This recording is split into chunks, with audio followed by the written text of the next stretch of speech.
Nama saya Adil Basuki Ahza. Saya dosen di IPB, tapi sekarang karena sudah pensiun, jadi status dosen itu hobi saja. Siapa yang minta bantuan ngajar, saya mengajar. Jadi di S1 saya masih ngajar mata kuliah satuan operasi dan penjaminan mutu industri. Di S2 masih membimbing mahasiswa magister manajemen pendidikan tinggi.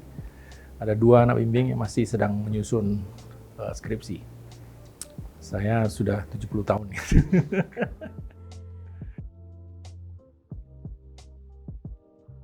Menurut saya sangat penting.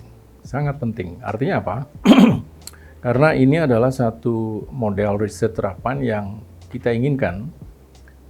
PTV Politeknik itu belajar tentang multidisciplinary approach. Di mana pada umumnya karena dosen dan budaya politeknik itu adalah ilmu yang membuat mahasiswa itu sebagai pekerja. Sekarang dunia yang demikian sangat dinamis ya, terutama dengan COVID, dengan segala macam, harus dipaksa diubah. Sehingga banyak yang harus mulai berpikir dan shifting cara berpikirnya. Tidak hanya menjadikan mahasiswa itu pekerja. Mahasiswa paling tidak mempunyai kemampuan riset terapan ya, dari apa yang dia peroleh, supaya dari dasar-dasar melakukan riset terapan, nanti pada waktu dia melakukan wirausaha dan sebagainya itu sudah terbiasa dengan apa-apa yang harus berbasis pada data yang valid dan reliable, dan juga fakta. Ini tidak akan mudah, karena kalau dosennya tidak mengubah mindset-nya, tidak mengubah cara dan pendekatan bagaimana menginculcate itu menanamkan bahwa ilmunya itu harus bisa menjadi bekal hidup dia yang lebih robust, yang kapan saja ilmu itu diperlukan, mahasiswa harus cepat merefill kembali dan menjadikan itu adalah sebagai bekal hidup. Jadi memang rangkaiannya harus sampai pada kemampuan lifelong learning di mahasiswa, tidak hanya di dosennya. Nah, bagaimana kita mendesain riset terapan ini adalah kita menginginkan ada keterlibatan mahasiswa. Sehingga mahasiswa mulai diajak bergelut, bermitra dengan experts. Dosennya experts, tim risetnya juga expert, industrinya kan juga punya expertise. Disitulah terjadi mingling. Kalau dia tidak pernah terjun langsung ya, jangan-jangan untuk mengungkapkan ideas, untuk membuat idenya itu menjadi sesuatu yang bermanfaat, dia ragu-ragu juga.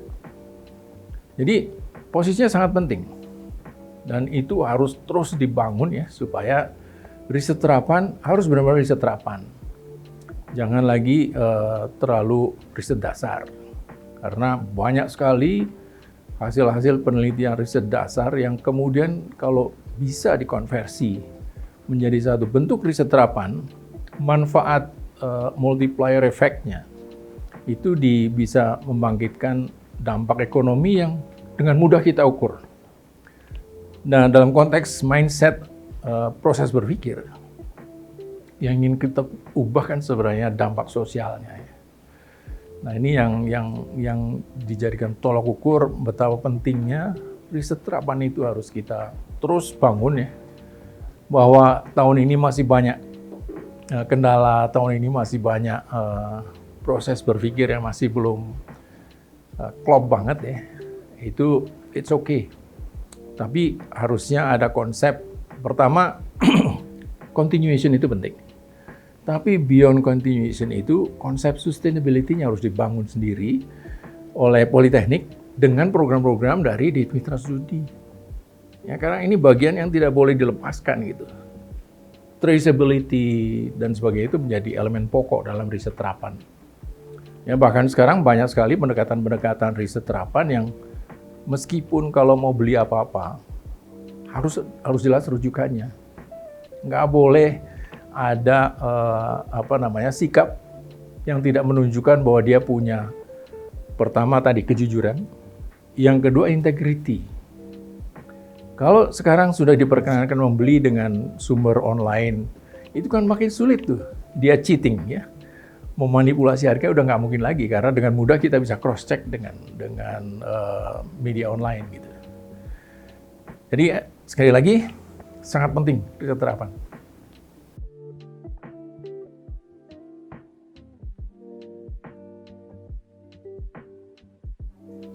Pertama potensinya itu yang harus kita terus gali ya. Bagaimana dosen harus mengubah mindset up tadi. Mindset up-nya itu, ini riset terapan. Nah, kalau dia tidak berpikir bahwa ini riset terapan, dia harus menyiapkan perubahan sikapnya dan membuat proses berpikirnya lurus. Ini bisa terus-menerus terbawa karena dosennya banyak yang lulusan akademik. Ya kan? Jadi pendekatannya banyak yang terlalu akademik. Bahkan dari proposal yang saya review itu, ada yang sudah kita buat guideline dengan sekian webinar ya. Serial yang selama hidup saya dengan Dewan Pendidikan Tinggi itu nggak pernah ada program yang seperti ini. Toh tetap saja ada proposal yang masih melakukan penelitian eksplorasi.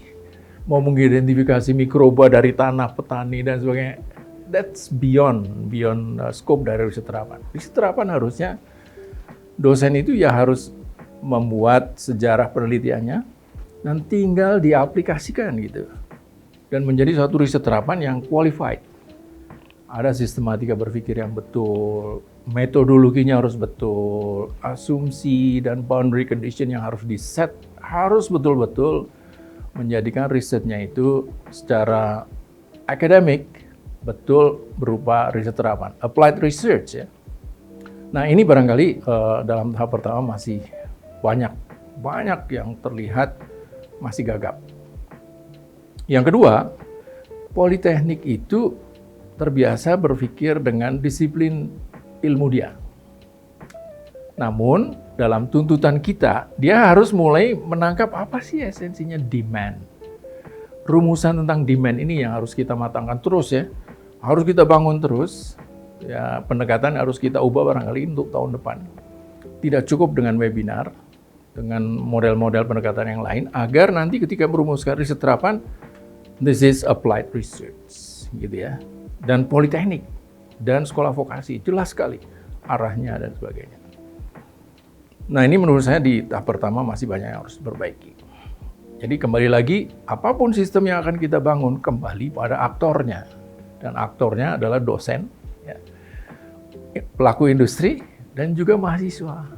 Supaya konsep yang kita inginkan itu benar-benar terjadi. Kan dari review, dari wawancara itu kelihatan tuh. Mengikut sertakan mahasiswa masih berupa ya benar-benar disuruh kerja gitu ya. Dan itu tidak akan mengubah proses berpikir mahasiswa kalau begitu. Padahal yang kita inginkan, ini riset terapan dia terlibat harus punya kompetensi yang spesifik gitu ya. Nah kalau dosennya nanti mau mengubah pendekatan pembelajaran, bagaimana?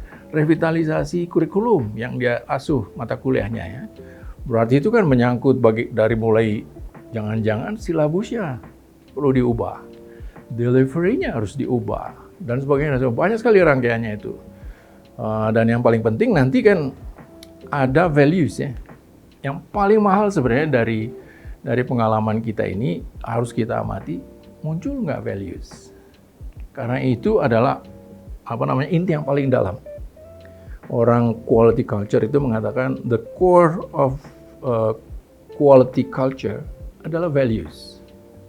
Lingkaran kedua, nanti dari situ muncul norma. Dan itu tidak bisa terjadi unless terjadi kebiasaan. Ya, dari norma, rules, regulation, ethics. Baru kemudian nanti di politeknik akan muncul artifacts-nya. Yang tadi, kalau riset terapan ya harus masuk ke ini, bidang ini harus masuk ke politeknik tertentu atau sekolah vokasi tertentu. Sehingga masalah branding itu akan secara natural terbangun dengan konsep riset terapan itu. Gitu.